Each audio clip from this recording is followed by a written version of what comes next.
अस्सलाम वालेकुम बच्चों, क्या हाल है आपका? ठीक है। आज हम कैम्ब्रिज O लेवल का अकाउंटिंग का पेपर 2 करेंगे, जिसका कोड 7707 है और ये पेपर में जून 2024 में आया है। इसमें आपको 5 क्वेश्चंस करने होते हैं और 5 गिवन होते हैं। इसका मतलब ये होगा कि आपको हर एक क्वेश्चन जो है ना वो 20 से 21 मिनट्स में कंप्लीट कर लेना चाहिए। अच्छा जी, पहला क्वेश्चन है कि Edo is a trader who only sells on credit. His trade receivables at 1 April 2024 were as follows. नीचे नूरो, माया, एवा, रेचल के जो ओपनिंग बैलेंसेस हैं ये हमें गिवन है और अप्रैल के दौरान जो डिफरेंट ट्रांजैक्शंस हुई हैं वो हमें गिवन है। सबसे पहले हम देखते हैं कि रिक्वायर्ड क्या है। लिखा हुआ है कि prepare the sales journal for April 2024, total the sales journal and indicate the ledger account to which the total would be posted. अच्छा जी, अप्रैल 2 की जो ट्रांजैक्शन है वो लिखी हुई है सोल्ड गुड्स टू एवा, list price $150 less 6% trade discounts. अगर हम लोग इसका 6% ट्रेड डिस्काउंट कैलकुलेट करते हैं तो वो इस तरह करेंगे कि $150 को मल्टीप्लाई करवाएंगे 6% के साथ तो $9 आ जाएगा। और आपको इस बात का पता है कि ये जो ट्रेड डिस्काउंट होता है ये कभी भी बुक्स ऑफ अकाउंट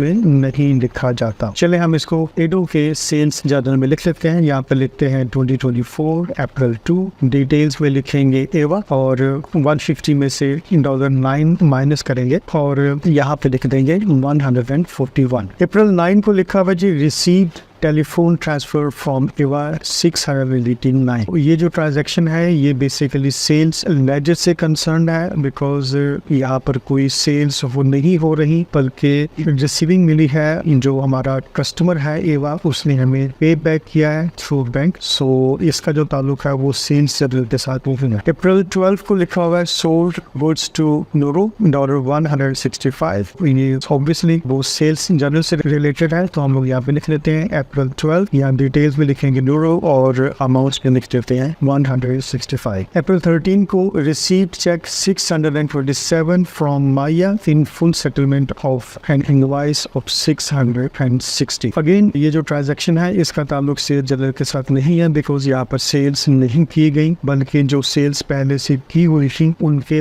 पैसे चेक की सूरत में इस कस्टमर ने पे किए हैं। और यहाँ पर यह बात देखने वाली है कि जो पैसे उससे लेने थे वो 660 थे, लेकिन वहां से जो अमाउंट हमें मिली है वो 627 है। तो इन दोनों अमाउंट्स का जो डिफरेंस है वो $33 है और ये बेसिकली कैश डिस्काउंट है। अप्रैल 19 को लिखा हुआ है received $760 from Nuru bye electronic transfer. Nuru had deducted 5% cash discount. Again इसका ताल्लुक सेल जर्नल के साथ नहीं है, बिकॉज गुड्स सेल नहीं हुई बल्कि रिसीविंग हुई है that already have been sold. लेकिन इसमें से जो बात समझने वाली है वो ये है कि नूरू ने 5% कैश डिस्काउंट करने के बाद पैसे दिए हैं। अब यहाँ पर लाजमी तौर पर ये देखना जरूरी है कि ये अमाउंट एक्चुअल थी कितनी, आई मीन रिसीवेबल कितनी थी। तो ये अमाउंट कैलकुलेट करने के लिए आप जो अमाउंट रिसीव हुई है उसको आप डिवाइड कर दें 95% के साथ, ठीक, बिकॉज ये जो 760 है ये बेसिकली एक्चुअल अमाउंट का 95% है। तो उसके साथ जब आप डिवाइड करेंगे तो हमें जो अमाउंट मिली है वो है 800। तो that means 800 was the original amount that was supposed to be received from the customer,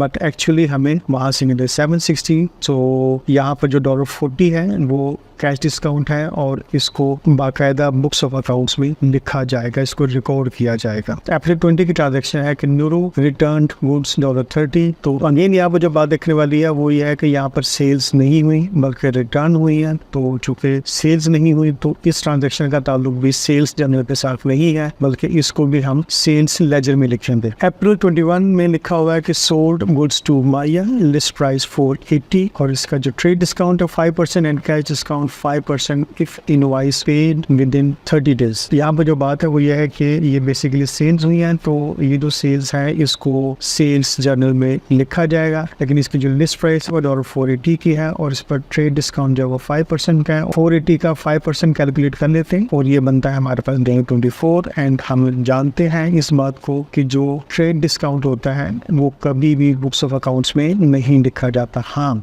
अगर ये जो क्लाइंट है विद इन 30 डेज पे पे कर देगा तो बिजनेस इसको 5% कैश डिस्काउंट देगा। लेकिन अगर ये विद इन 30 डेज पेमेंट नहीं करेगा तो इसको जो अभी जो ट्रेड डिस्काउंट 5% मिल रहा है बस इतना ही होगा और इसको 5% कैश डिस्काउंट नहीं मिलेगा। ठीक है, मतलब ये हुआ कि अगर विद इन 30 डेज पेमेंट होगी तो कैश डिस्काउंट जो फर्दर है वो मिलेगा, अगर विद इन 30 डेज पेमेंट नहीं होगी तो जो फर्दर 5% का जो डिस्काउंट है वो नहीं मिलेगा। इस ट्रांजेक्शन को यहाँ पर सेल्स जनरल में लिख लेते हैं, अप्रैल 21 माया लिख लेते हैं और $480 की जो लिस्ट प्राइस है इसमें से ट्रेड डिस्काउंट $24 से ये माइनस करते हैं। सबट्रैक्ट करने के बाद जो नेट अमाउंट है 456 भी यहाँ पर लिख लेते हैं। अप्रैल 30 की जो ट्रांजेक्शन है वो है कि Rachel has become bankrupt and Ado decides to write off the amount owing from her as irrecoverable. Rachel जो कि बिजनेस का एक क्लाइंट है, कस्टमर है, वो बैंकरप्ट हो चुका है तो एडो ने डिसाइड किया है कि जो भी अमाउंट उसकी तरफ ड्यू है उसको इररिकवरेबल डिक्लेयर कर दिया जाए। तो इररिकवरेबल डिक्लेयर करने का मतलब ये हुआ कि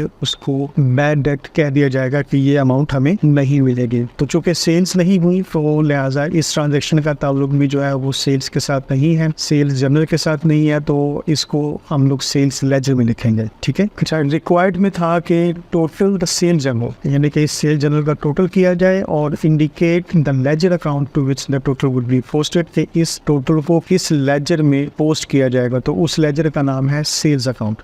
ठीक है, तो हम अप्रैल 30 को इस सेल्स जनरल का टोटल कर लेते हैं और ये जितना भी टोटल होगा उसको ट्रांसफर कर देंगे सेल्स अकाउंट में।